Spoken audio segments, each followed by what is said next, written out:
반갑습니다, 여러분. 네.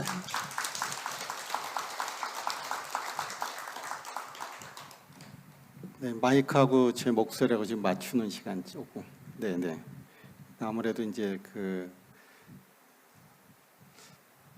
제 목소리는 이제 방송용으로 세팅해 놓은 건데 이렇게 여기 이제 봉은사 워낙 마이크가 좋아가지고 네, 여기랑 이렇게 맞추는 시간이 조금 필요하네요. 네. 자, 잘 들리죠? 괜찮아요? 네, 네, 네, 네, 네. 이게 방송으로도 나가는 거라 지금 계속 맞추느라고. 네, 네. 저희가 이제 불교 상담 개발원이라고 하는 곳이 포교원에 있는. 네.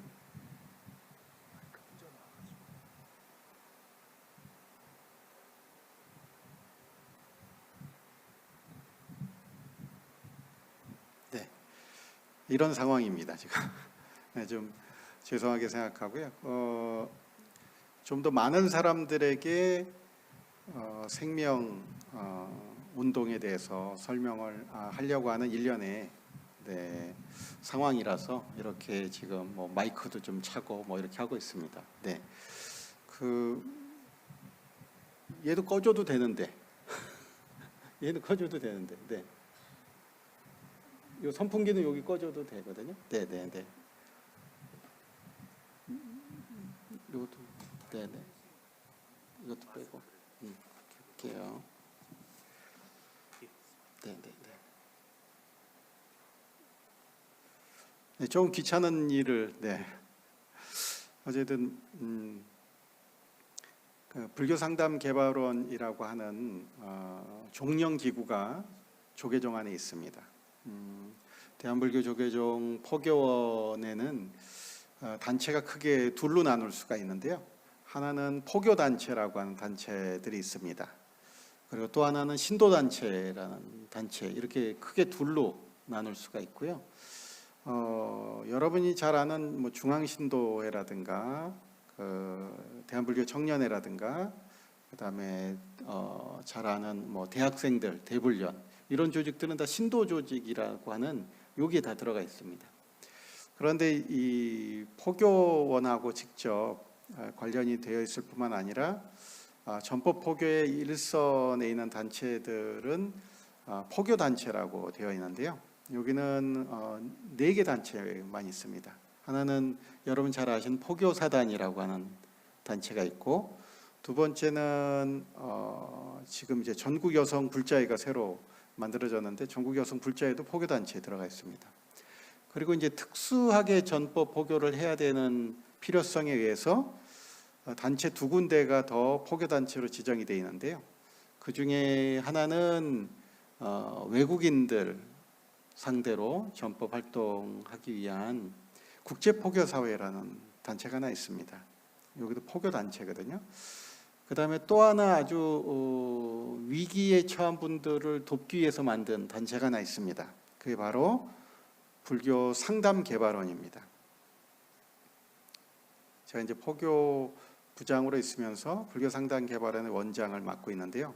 원래 불교 상담 개발원 원장을 먼저 맡고 있는 상황에서 포교 부장이 됐고요. 지금도 불교 상담 개발원 원장을 계속 하고 있습니다. 이유는 다른 게 아니고요.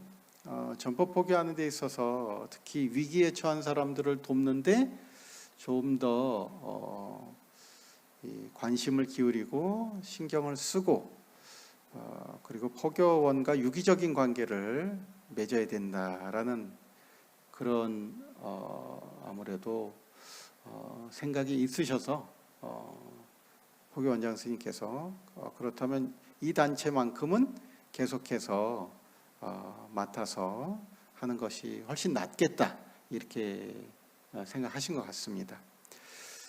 저희가 하는 일은 크게 3가지 활동을 하고 있습니다. 불교상담 개발원에서 하고 있는 일이 크게 많고요. 생명운동 차원에서 하고 있는 일만 해도 3가지가 있습니다. 그 중에 첫 번째가 지금 하고 있는 생명존중법회, 지금 이게 바로 생명존중법회인데요. 이 활동이 다른 것보다도 쉽게 얘기하면 홍보 활동입니다. 홍보 활동. 생명 활동을 해라. 생명 운동을 해라. 그리고 무엇보다도 생명 운동의 기조는 존중, 존경 이런 것들이 돼야 된다. 그리고 거기에 플러스해서 배품이 꼭 들어갔으면 좋겠다. 그리고 그것을 많은 사람들에게 알려야 된다. 그래서 하고 있는 것이 생명존중법회가 되겠습니다. 지금 벌써 몇 해째 하고 있는데요. 그 시작은 저번 달에 이제 조계사에서 시작을 해서 지금 이제 봉은사로 넘어왔습니다. 그 봉은사에 이어서 그때 이제 수원에 있는 복령사, 그리고 저 부산에 있는 범어사까지 이렇게 일정들이 쭉 올해 진행이 될 예정입니다. 그 중에서도 이제 봉은사는 관세음보살님이 계시는 이 장소에서 매해 열리고 있는데요. 거기에 맞춰서 항상 주제가 자비희사 사무량심을 가지고 법회를 하고 있습니다. 그리고 생명존중 법회뿐만 아니라 우리가 생명이음이라든가 생명지킴이라든가 이런 형태로 또 활동들을 하고 있습니다. 말하자면 굉장히 위기에 처해져 있고 실제적으로 어려운, 심리적으로 어려운 상황에 있는 분들을 돕기 위한 활동이 생명이음이나 생명지킴 활동이 되는데요. 그 중에서도 생명지킴이라고 하는 말하자면 심리적으로 어려운 사람들을 옆에 가서 도울 수 있는 이런 분들 양성하는 교육도 있고요. 생명이음이라 그래서 있다라는 건 이제 아무래도 정말 위기 상황에 있다가 탈출하려고 하는 사람들, 그래서 생명을 계속 이어가려고 하는 사람들을 위한 생명이음 활동도 있습니다. 생명이음 활동은 아예 정말 심리적으로 어려운 분들, 스스로 이제 자기가 선택해서 그 생명에 대해서 스스로 선택하셔서 가신 분들의 가족들, 이런 분들이 생각보다 국내에 굉장히 많아요. 여러분들 1년에 약 8만 명에서 13만 명 정도 매년 생기고 있거든요. 그러면 10년이면 80만에서 130만 정도 되잖아요. 굉장히 많아요. 우리 곁에도 수없이 많은 사람들이 심리적으로 어려움을 겪고 있는데 가신 분들이 한 분 생기면 옆에 있는 6명에서 10명 정도가 비슷한 심리적인 고통이나 압박을 받는다고 해요. 그래서 사실은 문제가 되는 거거든요. 6명에서 10명. 최소 6명이라고 하면 옆에 있는 6명, 그분들을 도와야 되거든요. 왜냐하면 이렇게 압박을 받는 지수가 일반 사람의 한 8배 정도 강도라고 해요. 굉장히 우울하고 굉장히 슬프고 견딜 수 없고, 그래서 이것을 전문 용어로는 복합비애라고 해요. 그러니까 비애라는 말이 슬프다 뭐 이런 뜻인데요. 복합적으로 온다는 거예요. 그러니까 복합적으로 다양한 어려움이 온다는 거예요. 근데 심리적으로 어려움이 오면 우리 사람은 참 희한해가지고요. 이거 따라해 보실래요? 자, 감정이 몸이다. 몸이 감정이다. 요거 한번 잘 생각해 보시면 돼요. 그러니까 여러분들이 감정적으로 되게 압박을 받거나 이러면 몸이 아픈 거예요. 쉽게 생각하면. 근데 여러분 몸 아픈 사람들 중에 병원 갔는데 별로 이상이 없으신데요? 이런 분들은 대부분 어떻다? 감정적으로 지금 조금 문제가 있어서 몸이 아픈 거예요. 그런데 뭐 신경이나 뭐 이런 거 해봐야 답이 하나도 안 나오죠. 멀쩡한 겁니다. 그냥 괜찮은데요. 근데 몸이 아프다니까요. 그러니까 지금 여러분 어깨 아픈 분들, 배 아픈 분들, 옆구리 아픈 분들, 무릎 아픈 분들은 생각 좀 해보셔야 될 것 같잖아요. 내가 요새 뭐 괴로운 일이 없나? 애들이 괴롭히나? 배우자가 괴롭히나? 이거 좀 생각 좀 해봐야 될 것 같잖아요. 배우자가 괴롭힌다고 본인이 생각할 수도 있는 거예요. 꼭 안 괴롭혀도 내가 그냥 배우자가 괴롭히는 것 같아. 근데 대부분 말을 안 듣는다 그랬는데 그게 무슨 얘기냐면 내 마음대로 안 된다고. 이 사람이 내 마음대로 안 돼. 근데 그 사람은 고쳐 쓰는 거 아니라면서요. 안 고쳐지냐, 안 고쳐져. 그러니까 여러분이 사람을 고쳐 쓸 게 아니라 여러분 마음을 고치면 되는데 마음을 안 고치고 본인 마음을 안 고치고 옆에 사람을 고치려고 그러니까 안 될 수 있는 확률이 100%다. 그 중에서 가장 고쳐 쓰고 싶은데 안 되는 사람이 누구냐? 여러분의 자녀분들 되겠습니다. 자녀들은 죄송하죠. 여러분이 낳은 건 맞는데 몸은 낳은 거 맞는데 마음은 언제 어디서 뭐가 들어왔는지 모르지만 마음대로 안 될 거예요. 네. 잘 안 되죠. 대답이 없는 거 보니까 너무 감동을 받아가지고 우리 애는 거의 놨어요. 거의 그런 분위기인데 지금 저는 거의 놨습니다. 네. 놓으시면 좋아요. 진짜 놓으면. 근데 진짜 놓은 게 아니고 말만 하여튼 뭐 온 동네 다니면서 제가 벌써 놨고요. 우리 애들은 모르겠어요. 저는 이러면서. 근데 애들 떠올리기만 하면 속이 막 터지는 거죠. 속 터지면 배가 아프다. 사람에 따라 다른데 성격 유형에 따라 다르거든요. 성격에 따라서 옆구리가 아픈 사람, 배가 아픈 사람, 어깨가 아픈 사람, 무릎이 아픈 사람, 이게 또 성격 유형에 따라서 아픈 데가 다 다르대요. 그것도 되게 신기하죠. 그러니까 혈연이 맞긴 맞는 거예요. 혈연이. 애 생각만 하면 내 몸의 어딘가가 작동하는 거니까요. 신기하죠. 근데 배우자는 왜 그럴까요? 혈연 관계가 아닌 것 같은데. 근데 배우자는 그 정도로 마음에 서로 마음과 마음이 이어져 있어가지고 여러분이 떠올리기만 해도 어디가 불편하다. 그러면 심정적으로 지금 불편한 거예요. 네. 자, 그래서 그러면 불편한 건 알겠고 불편을 해소하는 방법은 뭐냐? 그래서 불교 상담 개발원에서는 굉장히 연구를 많이 했어요.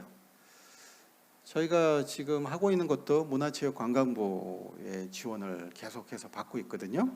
근데 문화체육관광부에서는 마음 돌봄이란 용어를 이제 막 쓰고 있어요. 무슨 얘기냐면 우리가 뭔가를 베푼다고 하는데 불교 용어로 하면 보시라고 하는 용어가 있잖아요. 들어는 다 알고 있는 용어잖아요. 보시라는 게. 근데 보시라는 게 크게 세 가지로 나누어져 있대요. 첫 번째 재물 같은 거, 그러니까 있는 거 여러분 갖고 있는 거, 그게 제시라고 하고, 그다음에 여러분이 다양하게 어떤 마음을 통해서 또는 여러분들이 공부한 걸 통해서 사람을 도우면 법시라고 한대요. 근데 이 두 가지가 다 공이 사람들의 두려움을 없애주는 기능이 있대요. 그걸 무외시라고 한대요. 외라고 하는 게 두려워할 외자더라고요. 그러니까 두려움을 없애주는 기능이 있대요. 그러니까 불교 상담 개발원에서 다양한 것들을 연구하고 문화체육관광부하고 이렇게 논의를 해보니까 결국은 우리 일반 사람들의 두려움, 공포 이런 것들을 없애는 그런 방법을 강구하고 그리고 그걸 통해서 많은 사람을 도왔으면 좋겠다. 이렇게 서로 합의가 된 거예요. 자, 그러면 불교계에서 내놓을 수 있는 게 뭐가 있느냐? 많은 사람들에게 물리적으로, 심리적으로, 사회적으로 도움을 줄 수 있는 거. 이리 찾고 저리 찾고 다 찾아봤는데 불교계가 갖고 있는 엄청나게 대단한 보물이 있었던 거예요. 인류를 다 구할 수 있을 정도로 보물. 그게 수행, 명상, 이게 불교 안에 있었던 거예요. 근데 우리가 이 엄청난 보배를 갖고 있는데 이 보배를 우리가 그동안 잘 쓰고는 있었지만 일반 사람들에게 정말 딱 무슨 저 반지나 목걸이처럼 이렇게 딱 만들어서 딱 제공을 했다기보다는 엄청나게 좋은 겁니다. 대박 좋은 겁니다. 이거보다 더 좋은 게 없습니다. 이렇게 말로만 하고 실질적으로 바로 쓸 수 있는 것들을 개발해서 주는데 인색했더라고요. 이 보배를 먼저 알고 금반지니 뭐 다이아몬드 반지니 막 갖다가 이렇게 만들어 가지고 온 동네 서비스 제공한 사람들이 이 서양 사람들이 먼저 할 줄이야 누가 알았겠어요. 이 사람들이 참 끝내주죠. 특히 여러분 잘 아는 구글 있죠. 구글 같은 회사에서는 딴 사람도 아니고 앞으로 미래 구글이 20, 30년 뒤에 우리가 어떻게 하면 먹고 살 수 있을까 이것을 연구를 했는데 재미난 건 앞으로 세상에 최고로 비싸게 많은 사람들에게 팔 수 있는 게 명상이다. 이런 답을 얻어가지고 다양한 프로그램을 개발해가지고 전 세계에다가 막 광고도 하고 센터도 열고 사람들도 파견하고 그러고 있었던 거예요. 우리나라도 이 강남에 벌써 들어와 있고요. 거기서는 마음보기 뭐 이런 프로그램을 통해서 막 알리고 대상은 20, 30대 젊은 경제인들 새롭게 사업 막 하는 사람들을 대상으로 막 알려주는 거예요. 근데 나이 많은 사람들은 아웃 됐어요. 죄송하죠. 그 사람들은 이 경제적으로 접근을 하니까 20, 30대 막 투자를 하면 20, 30년 뒤에 그 사람들이 다 우리나라의 경제를 좌지우지할 사람이 된다고 생각해서 막 벌써 10여 년을 그러고 있는 거예요. 대단하죠. 여러분한테는 안 가르쳐주지 그래 안 가르쳐주지 잘 안 가르쳐주지. 젊은 사람 중에 경제인들만 막 사회적으로 앞으로 영향력이 있을 만한 사람들한테만 그런 면에서 저희는 여러분들한테 다 가르쳐주죠. 그보다 더 좋은 놈을 막 가르쳐줘. 명상이라는 게 기본적으로 우리 절에서 하고 있는 참선이 이게 다 명상법인데 여러분이 바로 배워서 바로 쓸 수 있는 걸 가르쳐주면 위기를 극복하는데 훨씬 좋다. 그래서 명상을 가지고 구조화를 이렇게 해보니까 한 4단계 정도로 하면 여러분이 가장 쉽게 배울 수 있겠더라고요. 자, 따라해보세요. 첫 번째, 멈춤. 네, 첫 번째가 명상의 첫 번째가 멈춤이에요. 멈춤. 이 용어가 어떤 분이 써서 엄청나게 유행시켰는데 멈춤은 뭐 보인다고 막. 그게 원래 명상 용어인데 명상 용어고 원래 딴 쪽의 타이틀인데요. 그게 기본적으로. 그래서 첫 번째가 멈추는 거예요. 여러분 타라브렉이라고 아주 유명한 그 서양인인데요. 그 양반이 이제 책도 엄청나게 그래서 여러분 잘 아는 뭐 받아들임 이런 책들을 써서 베스트셀러로 오래 있었는데 그 책의 첫 번째가 멈춤이거든요. 멈춤의 장이 1번이라는 거예요. 근데 이거는 타라브렉이라는 사람이 만든 게 아니라 부처님 가르침의 지관법이라고 할 때 그 멈춤이라고 하는 것 원래 뜻은 마음 고요인데 그것을 이렇게 번역하려니까 그럼 마음이 고요해지려면 먼저 기존에 해오던 패턴을 멈춰야 된다. 이렇게 해서 멈춤인 거예요. 뭘 멈춘다고요? 기존에 해오던 패턴을 멈춘다. 패턴이 뭐겠어요? 생각하는 방식, 말하는 방식, 태도, 행동 양식 이런 거죠. 이런 것들을 다시 한번 잘 점검해서 일단 먼저 여러분 횡단보도 무조건 요새 보도에서 앞에서 멈추잖아요. 그렇듯이 먼저 일단 멈추라는 거예요. 그러면 멈춰보면 잘하던 것은 계속하면 되고 좀 문제가 있는 것은 바꿀 수가 있다는 거예요. 그래서 두 번째가 따라해보세요. 자, 관찰. 관찰은 어디서 많이 들어본 것 같죠? 네, 그 처음에는 일단 멈추라는 거예요. 기존에 하던 생각하던 방식이라든가 감정 사용하던 거, 욕구 갖고 있던 거 이런 걸 일단 멈춰서 관찰해서 잘 보라는 거죠. 근데 관찰이라는 게 뭐 여러분 저 어항 관찰 뭐 똑같은 거예요. 어항. 집에 어항 있으신 분들은 근데 이 참 서양 사람들은 머리도 좋긴 해요. 그 어항을 가지고 명상에다 또 대비를 일찍 했더라고요. 그래서 어항을 이렇게 그려가지고 거기 물고기도 이렇게 그려서 그런 또 방법이 있어요. 물고기를 그려보면 가족 물고기화 뭐 이런 건데요. 어항을 이렇게 주고 가족을 생각 떠올리면서 물고기를 그려봐라. 이러면 여러분이 지금 가족에서 자기의 위치 그리고 부모님에 대해서 어떤 생각을 갖고 있는지 또는 자녀들에 대해서 어떤 생각을 갖고 있는지 읽을 수가 있어요. 세상에. 오늘 집에 가셔가지고 어항 하나 이렇게 다운 받으셔가지고 거기다 이렇게 물고기 한번 그려보세요. 그럼 여러분들이 지금 내가 어떤 생각을 갖고 있는지 가족에 대해서 내가 어떤 생각을 갖고 있는지 딱 알 수 있어요. 이런 걸 토대로 해서 일단 멈춰서 내가 지금 어떤 상황인지를 잘 관찰하는 거예요. 이게 굉장히 중요하다는 거죠. 그리고 관찰하는 것도 방법이 굉장히 많아요. 제가 관찰하는 거에 대해서 관찰도 한 3가지 정도로 나누거든요. 자각, 집중, 수용 이것도 3가지로 또 나눠요. 단계가. 이것 자체가 단계가 나뉘는 거예요. 그러니까 내가 어떤 전문 용어로는 마음 현상들의 지배를 받는지 더 전문 용어도 있어요. 더 전문 용어도 내가 마음의 각본을 어떻게 쓰고 있는지 전문 용어 같죠? 여러분이 마음에 각본이 있다는 거예요. 여러분이 지금 쓰고 있는 각본.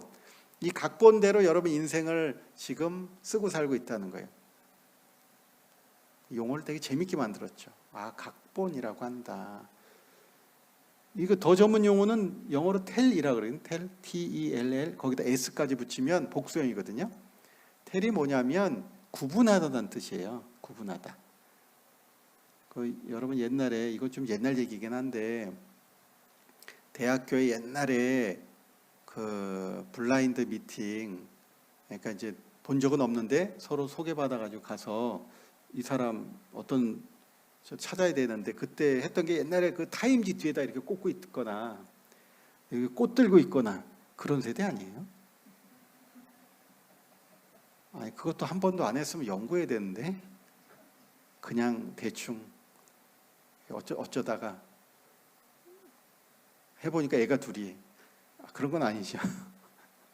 자, 그래서 그때 How can I tell you? 내가 당신을 어떻게 알아보냐고 어떻게 구분하냐고 이때 tell을 그렇게 쓰거든요.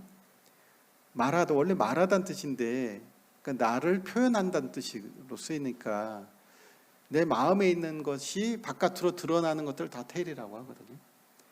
자, 그래서 그렇게 자각을 하고 그리고 자각하다 보면 집중되는 것들이 있다는 거예요.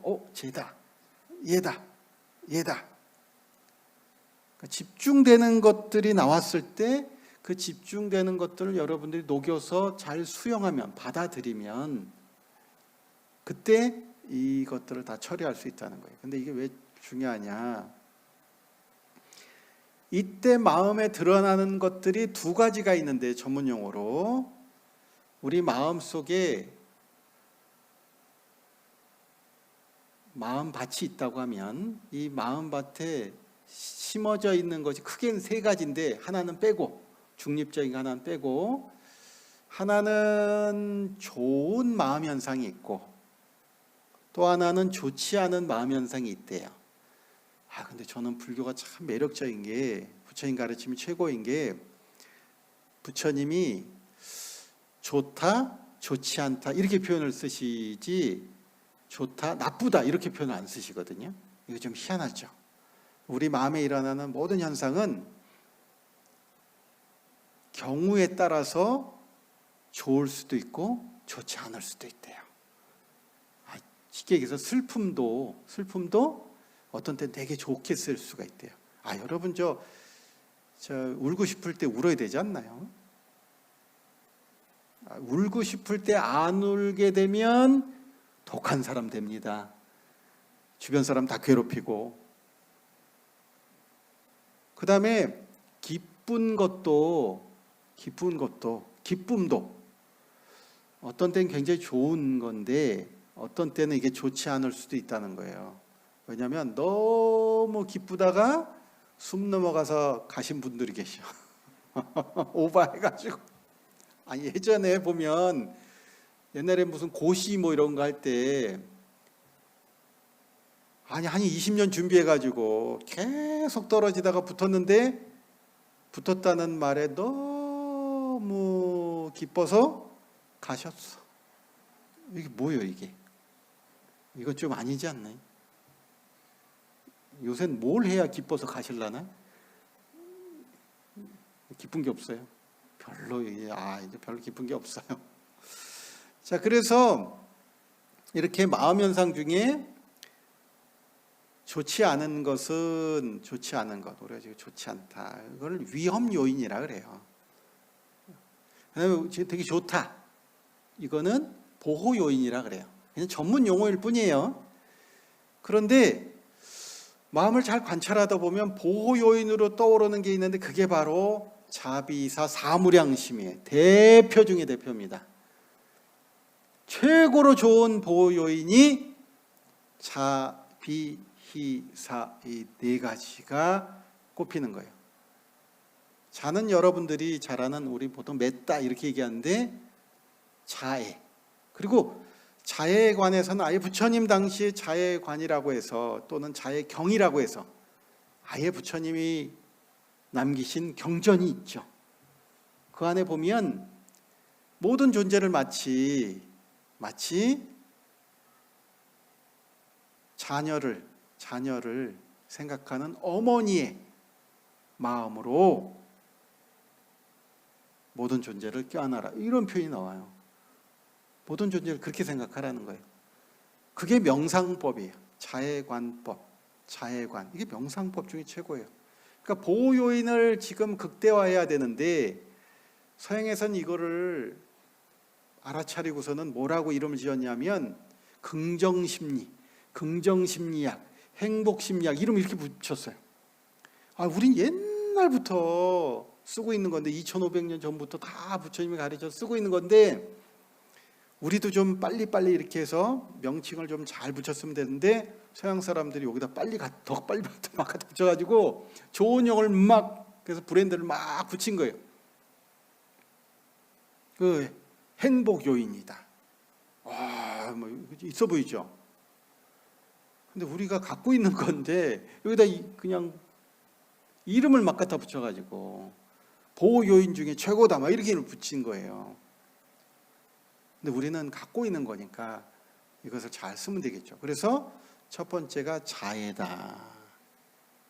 두 번째가 까루나라고 하는 연민심. 그러니까 자애심, 연민심.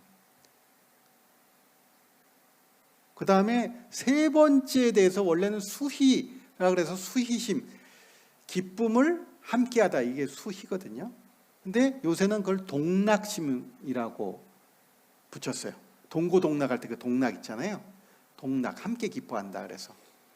다 마음에 들죠? 근데 수희란 말은 잘 안 익숙하죠. 동락이라고 또 아주대에서 열심히 이 네 가지 요인에 대해서 연구를 지금 엄청 하고 있어요. 그래서 석박사 논문이 지금 10여 편 이상이 나와 있어요.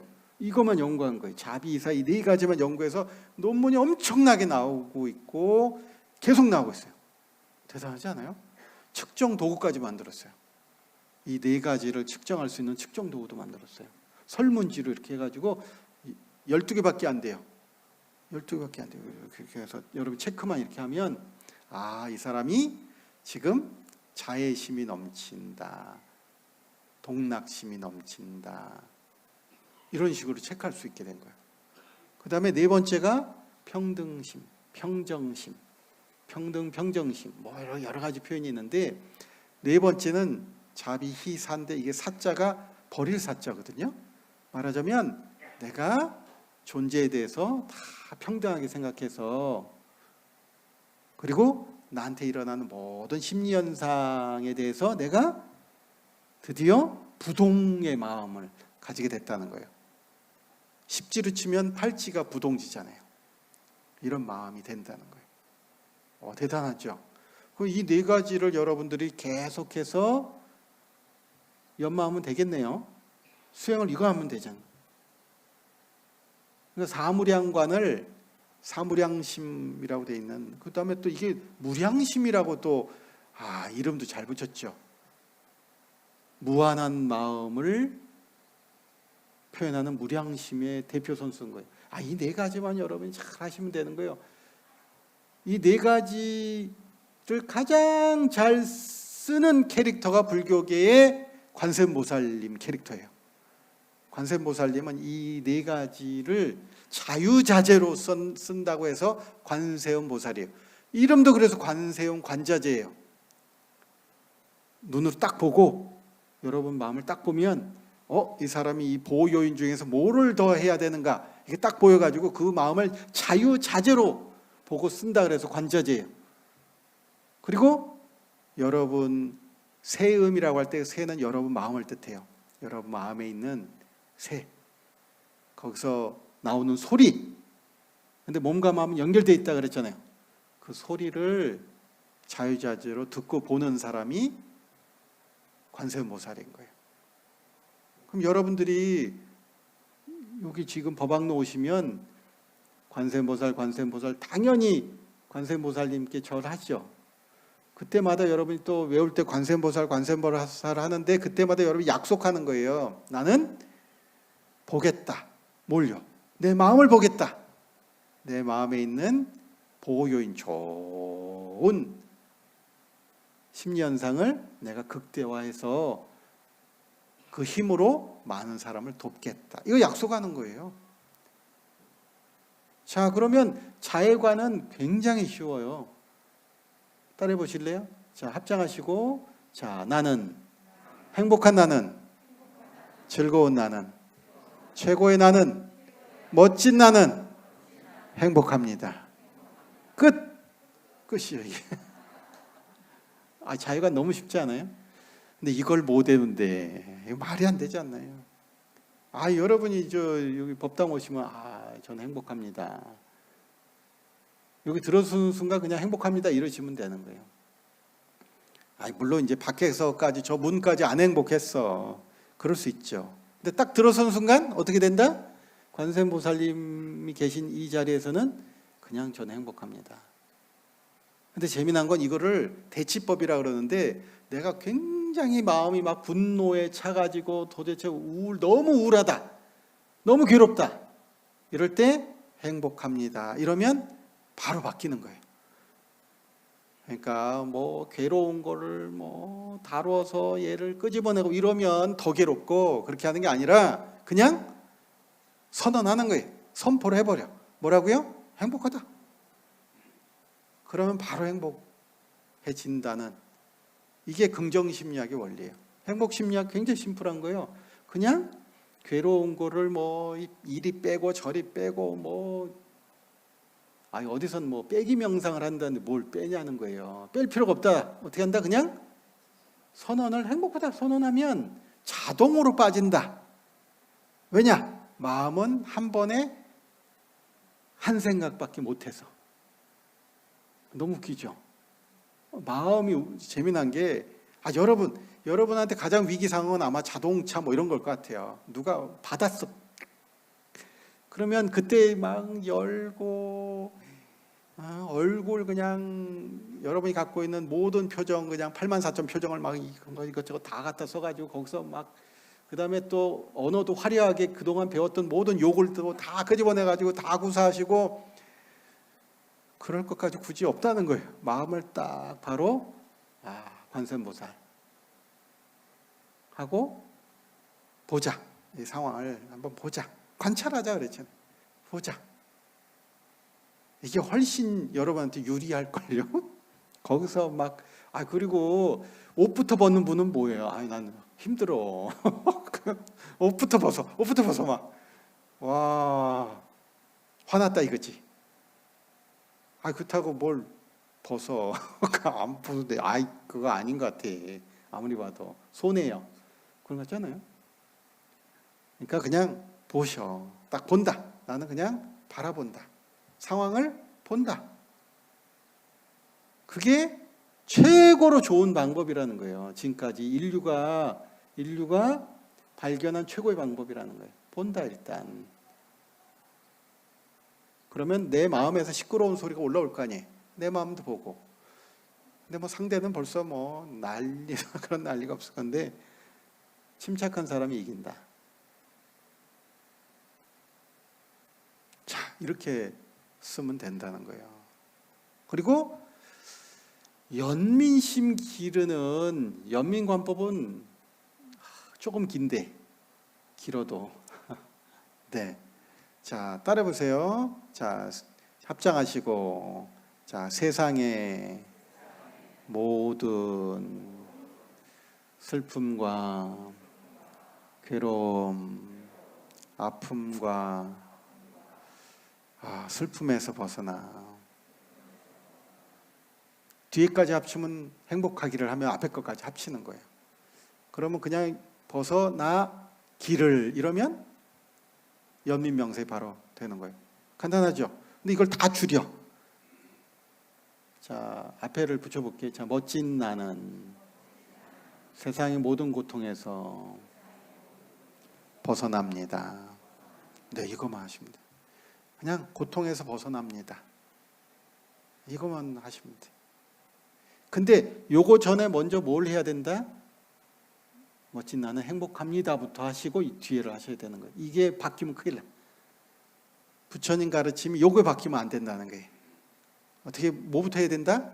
일단 내가 행복하다라고 시작하고 그 다음에 고통을 마주하라는 거예요. 그게 아니고 고통부터 가면 빠져들어가지고 못 헤어나온다는 거예요. 우리가 기본적으로. 기가 막힌 거예요 이게요. 바로 이 순서에 의해서 행복심리학이 만들어졌다고요. 희한하죠. 이 순서 하나 때문에. 이 순서 하나. 이 순서 하나가 앞뒤로 어떻게 가느냐가 여러분이 상황의 대처 능력이 달라진다는 거예요. 요 딱 순서, 요거 하나.